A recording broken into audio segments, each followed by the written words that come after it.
You ever notice how society praises independence like it's the ultimate sign of strength? From a young age, people are taught to handle problems alone, never rely too much on others, and prove they can survive anything without help. On the surface, independence looks powerful, it looks confident, stable, and admirable. But what most people don't talk about is that extreme independence can quietly become a psychological shield, and sometimes, a lonely one.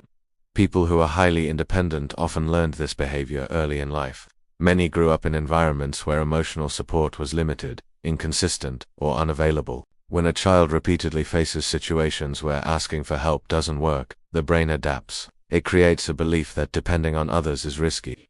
Psychologists often link this to avoidant attachment patterns, where individuals train themselves to suppress vulnerability and rely only on their own problem-solving abilities. Over time, independence stops being a choice and starts becoming a survival habit.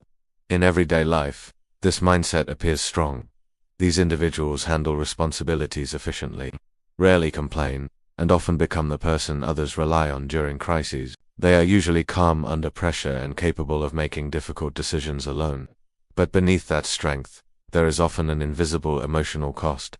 Research in social psychology shows that humans are biologically wired for connection, and long-term emotional self-reliance can increase stress levels, even when someone appears perfectly stable externally. One of the hidden struggles of extreme independence is difficulty trusting others. When someone becomes used to solving everything alone, accepting help can feel uncomfortable or even threatening.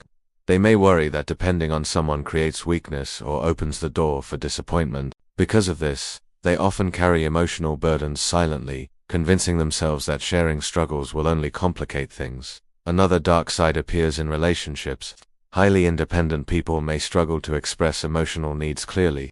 They might unintentionally push others away by appearing distant or so. Partners, friends, or family members can sometimes misinterpret this as disinterest, when in reality, it is simply unfamiliarity with emotional dependency. Over time, this can create relationships where the independent person feels misunderstood, while others feel shut out. There is also a psychological paradox involved. People who pride themselves on independence often become overwhelmed faster than they realize. Since they rarely delegate tasks or share emotional weight, responsibilities quietly accumulate. Cognitive research shows that chronic self-reliance can increase mental fatigue because the brain lacks emotional release through shared support systems. However, independence itself is not harmful. In fact, it builds resilience, confidence, and strong problem-solving skills. The real issue begins when independence turns into isolation. True strength is not the absence of support. It is the ability to function alone while still allowing connection when needed. Emotional intelligence grows when someone understands that vulnerability is not weakness but a form of trust.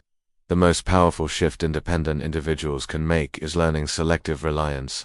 This means choosing safe, trustworthy people to share responsibilities or emotions with, without feeling like they are losing control. Psychological studies show that individuals who balance independence with healthy support systems experience better emotional stability and long-term life satisfaction. At a deeper level, extreme independence is often driven by fear rather than confidence. Fear of being let down, fear of losing control, fear of appearing vulnerable. But human life has always been built on cooperation. Even the strongest individuals throughout history relied on trusted alliances, friendships, and partnerships. Sometimes, the strongest people are not the ones who never ask for help. They are the ones who know they could survive alone, but choose not to. And maybe the real question isn't whether independence is good or bad. Maybe the question is whether independence is helping someone grow, or quietly keeping them disconnected from the very support that makes life meaningful.